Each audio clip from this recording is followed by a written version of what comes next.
In this episode, I'm going to be sharing my stories of the dark side of e-commerce. You're listening to The Liftoff Show, the podcast for ambitious e-commerce entrepreneurs, helping you increase sales, profits, and build a powerhouse brand fast. I'm your host, Austin Lovell, and welcome to the show. This is an episode I've been meaning to make for quite some time because I think there's a few things behind the scenes that not a lot of e-commerce gurus or a lot of dropshipping store promoters or a lot of e-commerce brand owners generally talk about if they're promoting creating an e-commerce business or launching a store or dropshipping or building a brand. All of these different pieces, I think some of these things you don't actually realize until you've got your head in the deep end, until you're in it, you're spending a fair bit of money, you're spending a lot of time building your own store or brand, that you actually come to realize some of these things. And I think if you sort of knew some of these before you got started, I think it would influence a lot of people to do things differently, to look at things through a different lens right from the get-go. And I think where most of this comes from and where this perception of dropshipping especially, and I know most of you listening, you're either running a dropshipping store or you're scaling your own brand. And I think when it comes to dropshipping, the allure of it, the reason that it pulls in people is because first of all, it's like the perception that it's easy to set up, it's easy to, make lots of sales, it's easy to find a winning product, create a store, sell a lot of stuff. And whilst I might agree with that, look, the model itself, it makes sense. The fact that you don't have to hold inventory, so it reduces overhead costs. The fact that it's easier as a system because you don't have to manage logistics. You don't have to manage product development. You don't have to look at the quality of products. You don't have to look at all of these moving pieces, and that's handled by the manufacturer and the person that ships it to your customers. All you have to worry about is using advertising, creating a great store, building a bit of a brand around it so that you can actually market that product the right way and get people to buy. So I understand why it's attractive, not only from that perspective, because it's relatively easy to manage that side of things, even if you have no background in e-commerce logistics, if you have no background in developing products, if you have no background in managing shipping of products to customers. So it removes that part of the equation. So then you just have to focus on the marketing, the advertising, the brand development, and promoting those things. And so when it comes to that part, I think there's a lot of different strategies. And I think the way a lot of e-commerce course owners or a lot of people that promote their way of doing e-commerce or building a store or launching a brand is that they've sort of developed these nuances of what's worked really, really well for them. They may have found this initial strategy, this initial, foundation. And then from there, they've tried new things, they maybe tested new techniques, and they found something, this fusion of, certain strategies and ways of doing things that have worked really, really well for them. And so they grab that and they decide, okay, cool, this works so well for me. I've got all these incredible results. I built a store from this to this in this time frame, and I've done all these incredible things. How about I package this up and I put it into a course? And how about I show people how to do this themselves and follow my blueprint, my formula to achieve what I've achieved with a different product or brand. And overall, I absolutely love the idea of online education. I love the idea that somebody who has experience with something can share their knowledge, can blueprint something out in that way and show people how to get from A to Z, from where they are now to where they want to be, with online education and documenting how they do things and basically shortcutting the learning curve. And instead of spending all that time, trial and error, trying to figure it out on their own and trying to test all these different ad strategies and spend all this money on product development and testing new products and store optimization and trialing all of these different marketing methods, they can skip all that and just go to the stuff that's worked really well for the person that's created the course. And I think overall the premise of it is amazing. The premise of online education, being able to shortcut all of the mistakes. Obviously, there's always going to be mistakes, but shortcut a lot of the wasted time or the wasted money that the initial person has put into building that brand or learning this method that works for them. And so, first of all, I just want to start with that premise that I absolutely love the idea of online education. But I feel as if now, because of the ability to create content, even the ability for me to grab a microphone, to put the camera on, create a podcast and release it out there and for you to be listening to it, the fact that information is a lot easier to distribute now. It's a lot easier to get your information, your point of view, the way you see things out there online. And that's an amazing thing as well. The fact that we can have all these diversity of opinions and thoughts going out there online on a whole bunch of different topics. But where I think it becomes a bit murky is when the information that's being shared isn't 100% truthful, or the information that's being shared is hyped up and there's a lot of, fear tactics being used to sell people on courses and programs just to follow the way that they have used. And I think when it comes to e-commerce and it comes to dropshipping especially, I see it a lot with certain online business models where there's a lot of information out there. There's a lot of content out there. There's a lot of gurus. There's a lot of cowboys. There's a lot of people that know what they've done. They've built something using their method, and then they try and distribute that out to other people. And full credit to the people out there that do incredible stuff, that sell a program, that walk through an easy to follow course that really, really helps people, that develop incredible results and they get amazing results. So credit to them, because it takes a lot of work to build something like that. And I've seen behind the scenes what it takes to build a course or to distribute it out, to get it out there, to get people to buy and actually show them that it's really, really going to help them and that the investment they're making is a huge one. It's going to pay off time and time again. And the other side, so I first want to again say huge credit to those people who do it ethically. They do it the right way. They have the right intent behind it because they actually want to help people and they want to show people the process that actually works. But then we have the other side. We have the other side where it's sharing constant screenshots of people making money online, of all of these behind the scenes things saying, this is my method that will get you from 0 to 100K in 7 days. And all of these things where they don't have the right intent. If you end up joining their programs, or I've seen a lot of, bad things online where, all these people are being called out as scammers or being called out as, just their program's not working for them, getting people's money and then just ignoring them and giving them subpar training. And whilst I feel most of those videos aren't correct, there's been loads of programs that I've invested in where some people are just upset, they don't get results, they think it's the program creator not paying attention, or they think it's the program creator putting out subpar training material. But I don't think that's always the case. I've been through these programs, and a few of them where the creators have come under a bit of criticism and scrutiny because some people just didn't get the results they were looking for. And it's like, that just happens sometimes. That just happens when some people don't bring the right mind frame to a certain training program, or they don't bring the right mindset to the course content and actually apply every step because it works. And so I think overall, as long as people have the right intent when it comes to training content, I feel like there'd be a lot less issues, when it comes to online courses, and there being sort of this stigma around certain online business courses, especially in the e-commerce space, about not delivering results, about, just hyping up the information and playing on people's fears and sort of like painting this future where they can sit on a beach with their laptop making thousands, tens of thousands, hundreds of thousands, millions a month purely from e-commerce. And while people do it, and there have been proven cases where people have done it time and time again, these are just some of the few things that have really stood out to me that if I knew these beforehand, or at least if we can be more honest and transparent about what actually goes on behind the scenes with e-commerce. And it's not all sunshine and rainbows, and you know that. It's not just this magical thing that you plug into one day and then life's great. There are moving pieces and there are lots of things that you have to consider. Obviously, you want to keep it as simple as possible, but there's a lot of things that maybe you didn't realize at the start, maybe that have challenged you a fair bit, like they have me especially. And some of those things, this is what I really discovered when I was getting into e-commerce for the first time. And just to backtrack, launched a store where I was trying to do a free plus shipping offer for a women's bracelet and women's apparel called Apollo Apparel. That store never really worked. I got like 4 or 5 sales from like $150 in Twitter ad spots. So I wasn't even running Facebook ads or Instagram ads or anything like that. I wasn't even creating video ads. This was purely from Twitter ad spots through sort of micro influencers and things like that. So that was a very interesting time. There was a lot of fun there, learned a lot of stuff, but again, wasted some money. But I still think it was important on the journey. Then I launched Keys, a one product store around a leather key organizer. Then from that didn't work. And then I tried to launch a general product store where I test a whole bunch of different products, find which ones showed some promise, and then build one product stores around those. And that seemed to work for quite some time. For a few months, I was starting to get sales, validating some products, and then trying to scale them up with their one product stores. And I had some success there, I'd say. Some products that would work really well, turn them into one product stores, and we're starting to get some really good sales. And that led us to sort of earlier this year where we relaunched one of those brands that was working quite well after, we rejigged, we refocused, and we brought new creative and a new approach to it. And we got decent results, and that was Solar Garden. And I've talked about that in some previous episodes as well. And so through the process of launching probably, 6 one product stores and launching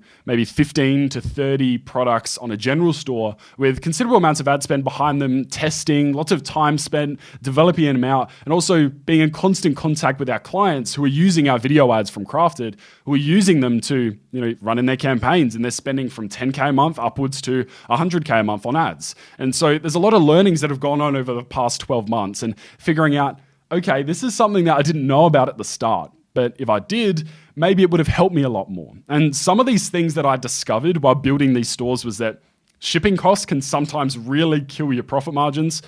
There are generally low profit margins when it comes to dropshipping.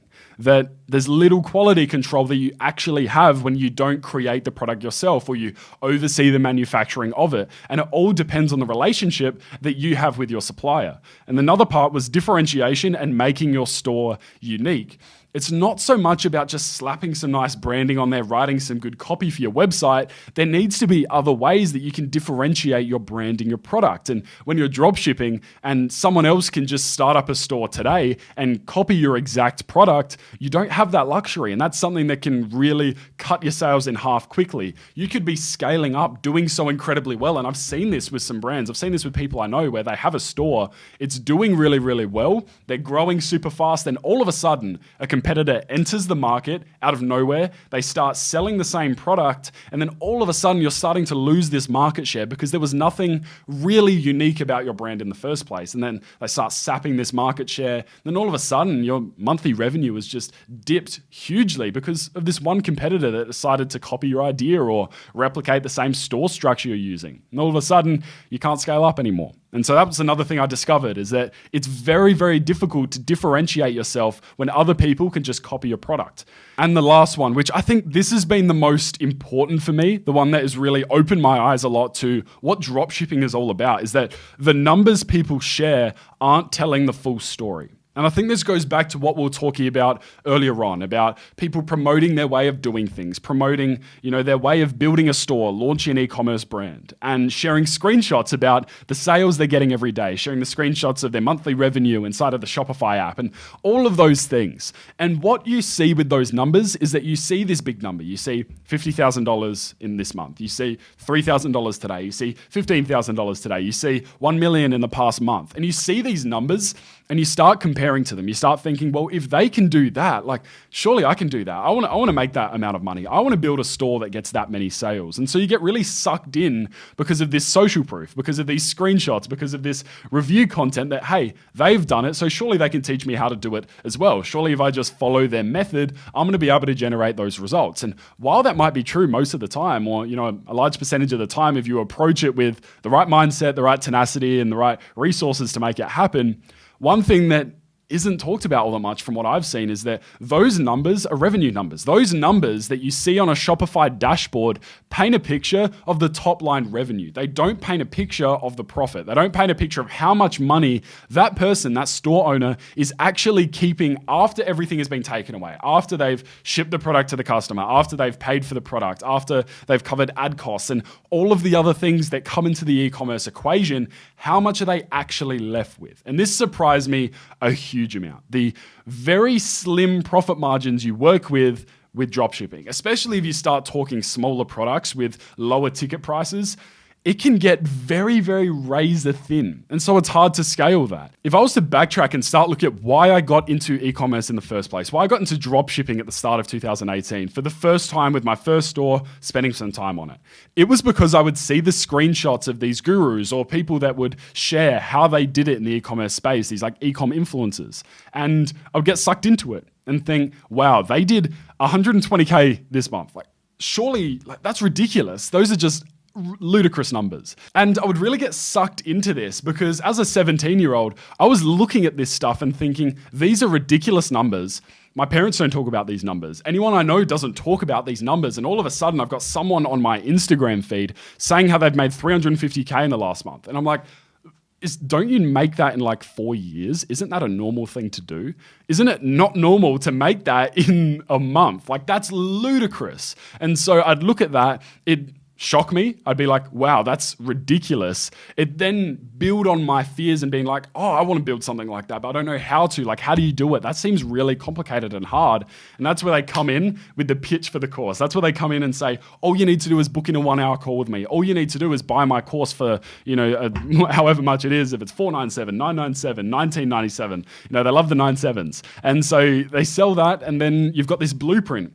But then you still don't realize some of these other things until you start going through it. There isn't this upfront disclaimer that, hey, as a dropshipper, this is the revenue you could make, but then these are the actual profit margins that you can expect to keep after all of it's said and done. And those numbers aren't talked about. Even if you make 50K in a day, you might only end up keeping 7 to 10K of that, if you're lucky with your profit margins. Or if you have a certain brand and you've built a really powerful e-commerce brand, your profit margins might be higher, 25, 35, 45%. I've seen some people where they have their margins up at like 65% because they leverage a lot of organic traffic and, really building with their email list. But that obviously takes time. And so when you see those posts online of people building these stores, or when they share that screenshot, when they do that first $1,000 day, they're super excited and super pumped. But what you don't see behind the scenes is that most of the time, their profit margins suck. They're terrible. And that it's hard because you've done this and you think, surely I'm going to be rewarded for all of this. You do this $1,000 day, and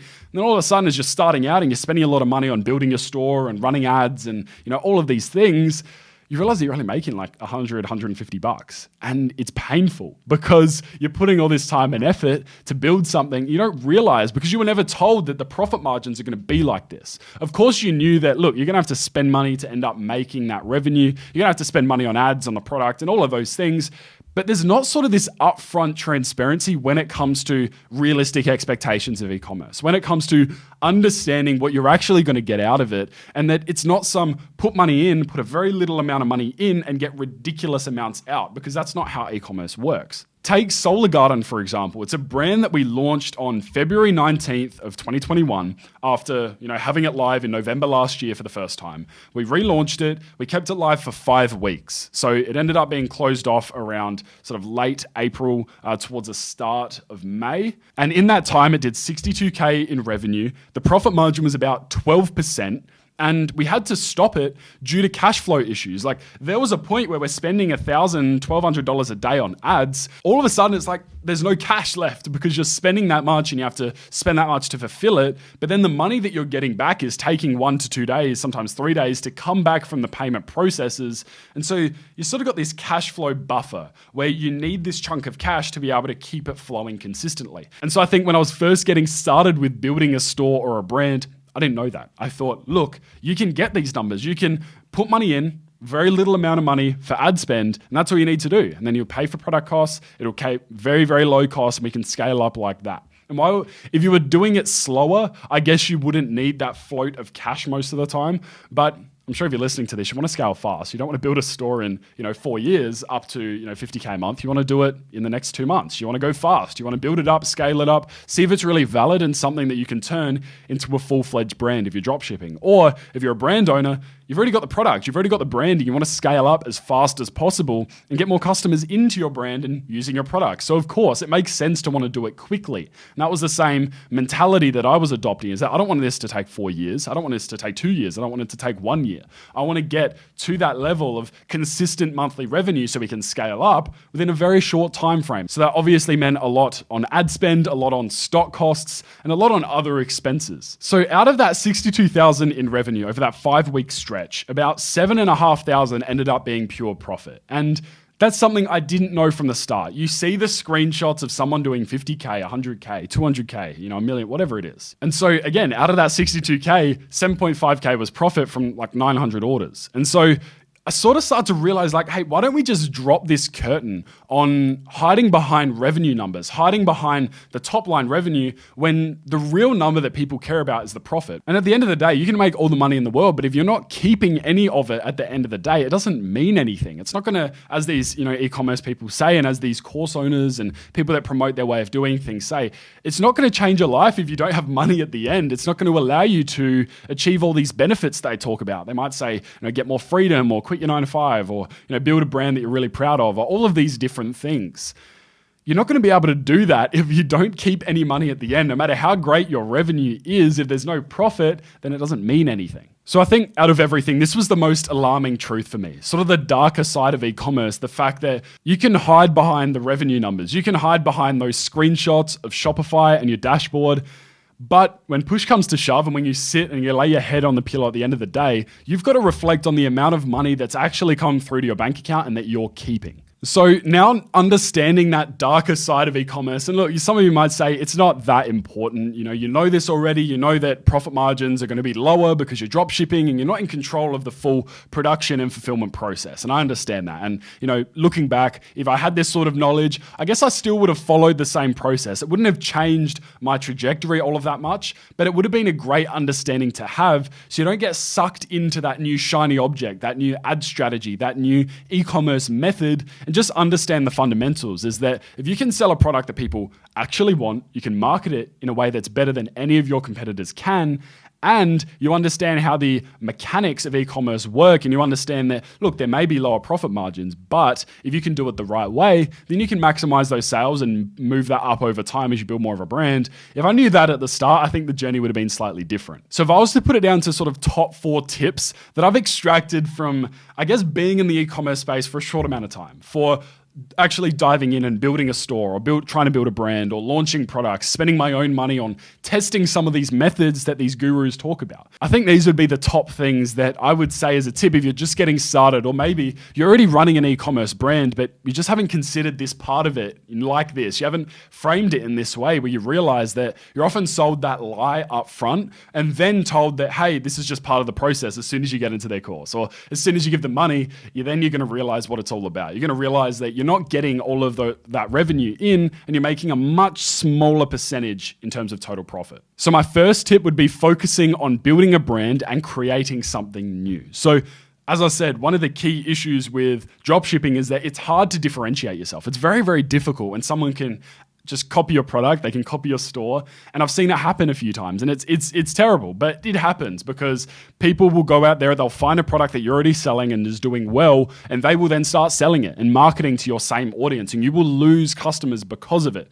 So when you want to focus on building a brand and creating something new, it's because dropshipping is going to get you to that decent level, I guess. And this is what I've sort of come to understand. It will get you to a decent level, but if you want to scale up and you want to build a powerhouse brand, then you have to transition into, private labeling, or then you have to transition into building your own products, or you have to move to that next stage. And it's sort of this evolution process where, of course, if you stay as a dropshipper, you're going to have to compete with all the other dropshippers who just are in it for a quick buck. But if you want to build a powerhouse brand and take it to that next level, that's where you obviously need to start looking at researching your own products, finding new ones that you can develop yourself, or partnering with local manufacturers or suppliers to sell their products. And that's where you can have that real differentiator, and that's how you can really set yourself apart and really be in it for the long term. So just number 1, again, focus on building a brand and creating something new. And then number 2, this is something that I've sort of uncovered, is that you don't want to overcomplicate things. And I think I've said this a lot of times on the podcast, is that whenever you can, keep things simple. And I think a really good example of this is the story of Steve Jobs. And if you've read the book from Ken Segall called, I think it's The Obsession with Simplicity, or The Art of Simplicity, and it talks about Steve's obsession with simplicity and how if anything wasn't simple, from product design to product packaging to marketing to everything in between, just Apple in general, then he'd hit it with the simple stick, which is it needs to be simplified. And so I think when it comes to building your own store, or running your first ad campaign, or scaling up for the first time, is don't overcomplicate things. Because as soon as you add extra layers of complexity, as soon as you start adding extra plugins to your store through Shopify, and it just starts decreasing load speed, it starts adding this layer of messiness to your store sometimes. When it comes to running those ad campaigns, if you don't give Facebook liquidity and let it do what it needs to do, then chances are it's not going to perform as well. And when you're creating ad creative, don't try and go over the top and spend $5,000, $10,000 on making ads. Keep it simple and don't overcomplicate things. Create content that people are already consuming. So that would be my second tip. Don't overcomplicate things. Now, if we move on to number 3, trust your gut. And I think something that I've uncovered going through this brief e-commerce journey is that if it sounds too good to be true, it probably is. So when you're seeing these screenshots, or when you're seeing these ridiculous results, If they're saying you can do 200K, 300K a month and it's going to be super easy, smooth sailing, then if it sounds too good to be true, then it probably is. The fact that they're probably not telling you everything that's going on. The fact that there's probably a lot going on behind the scenes for them to get to that level if they've done it with their store. And when it comes to trusting your gut, if you see something and you just feel off about it for some reason, if you see a certain guru promoting their ad method or way of doing things or saying you need to buy their course just to get results, then don't believe them. You don't need to buy a course to get great results with e-commerce. You don't need to follow a certain method, and that's the only method you have to follow to get results. There isn't this one size fits all approach for e-commerce. But if there was, it would be keeping things simple, focusing on the customer, and selling a great product. And all of these other things out there are a distraction in general. Of course, as you want to specialize, you want to learn more. You want to dive into different ways people are teaching it. But from the get-go, if you're ever stuck with scaling or creating your own creative or trying to figure out how to launch a store the best way, just come back to the fundamentals. You don't need to buy a course just to figure out how to do something. There's a lot of free information out there. And that's the goal with this podcast, is to create a lot of amazing content, a lot of free information that you can consume, that you can follow, that you can take tidbits from and apply for your own store or brand. And that you shouldn't feel the need to go and buy an expensive program just to figure out how to do things. And that's why I'm always trying to over deliver, always trying to give as much value and just highlight as many things that we learn about e-commerce without hiding behind this curtain and this barrier of like a $1,000 course. I'm not hiding behind it. I'm trying to give you everything that we've done for clients, the best approaches, the best strategies, all of I can. I'm trying to give it to you so you can use it. And moving on to tip number 4 is stay focused on what you're doing. Put on your blinders. The horses, while they're racing, they've got the blinders on. They're focused on their end result. They're focused about running in a straight line towards their goal, which is the finish line. They're not worried about what the other horses are doing. They're focused on their lane. So when it comes to building your store, when it comes to scaling your brand, just focus on what you're doing. Of course, it's great to have an understanding of the competitors, how they're approaching things, so you can learn from them. You can learn what they're doing, what's working, what's not, and sort of pinpoint those weaknesses. But when it comes to building your brand and scaling it, just focus on what's working for you. Just focus on keeping things simple and just focusing on you. I would spend time building a store or building a brand, then get sucked in after I'd finished it, getting sucked into the teachings of someone else. And they'd say, you absolutely need to do this, this, this, and this. And then I'd be like, oh, do I have to scrap my store that I just built and start from scratch? And then, I'd delete a few things that I did and then, rebuild them up following the new method. And then you'd find this Instagram post saying, here are the top 3 things you need for your e-commerce store. And then you'd be like, oh, I missed number 1 and 3. Does that mean I have to, go back to my store and add them in? And it just gets so messy, because you're taking all of this insight from all of these different people, and it's a bit of an information overload. And I find it sometimes when you're trying to build an e-commerce store or trying to figure out what the best kind of creative is or the best email marketing flows or any piece of the e-commerce machine, there's so much information and it's information overload. So stay focused on what you're doing. That's what I'd say. And just to summarize those top 4 tips is that focus on building a brand and creating something new. Number 2 is don't overcomplicate things. Number 3, trust your gut. And number 4, stay focused on what you're doing. And that brings us to the end of this episode. And I really hope you enjoyed hearing a bit about my short journey in e-commerce so far and what I've sort of uncovered, having jumped into the deep end, us creating video ads for some really, really big brands, some 6, 7, and 8-figure brands, and spending our own money trying to launch our own stores and brands as well. So if you enjoyed this episode, what I would really appreciate is if you could leave it a review. It'll literally take you 15 to 35 seconds just to leave a review. And it means so much because it gives context to new people who maybe are checking out the show, what you found valuable from it and why they should listen. Plus it sort of shows me like, hey, let's continue making these episodes and doing this. So any review at all, I would really, really appreciate it. And I'll see you in the next episode.